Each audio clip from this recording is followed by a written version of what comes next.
हां मॅडम, काय त्रास होतो तुम्हाला? ॲक्च्युली सर माझे दात ना पिवळे पडत आहे. जेव्हा की मी दात 2 टाईम नीट साफ करते तरी पण माझे दात पिवळे दिसताना.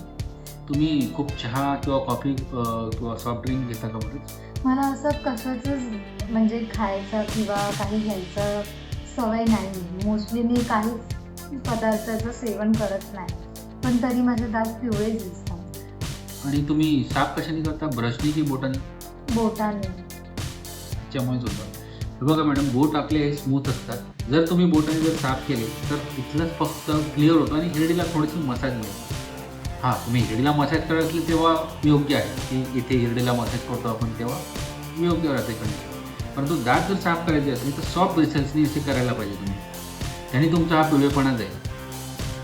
आणि बोटानीच्या पेक्षा इथून आतून आणि हे बाहेरून हे असे सगळे ब्रशनीच होऊ शकतात. म्हणूनच कधी पण हे दात ही सॉफ्ट ब्रशनी काढलं पाहिजे. मी तुम्हाला एक सॉफ्ट ब्रश लिहून देतो, तो आमच्या कंपनीचा आहे क्लिनिकला. तो क्लिनिकला तुमचा इथून मी देतो तो त्याच्यामध्ये इंटरडेंटल ब्रश पण आहे. इंटरडेंटल ब्रशमध्ये 2 दातांचा असा मधून जातो. त्याचा मी व्हिडिओ बनवलेला आहे यूट्यूबवर. तुम्ही एकदा बघून घ्याल, ते पण कळून जाईल. तर ब्रशिंग हे ब्रश वापरत जा. आम्ही हा देतो. काही माउथवॉश देतो लिहून आणि एक टूथपेस्ट लिहितो जेणेकरून तुमचे पिवळेपणा जाईल. Okay, thank you. तुम्हाला माझे व्हिडिओ आवडत असतील तर नक्कीच लाईक करा, चॅनलला सबस्क्राईब करा आणि सोशल मीडियाला फॉलो करा. आणि काही रिक्वायरमेंट असेल तर कॉन्टॅक्ट करा. धन्यवाद.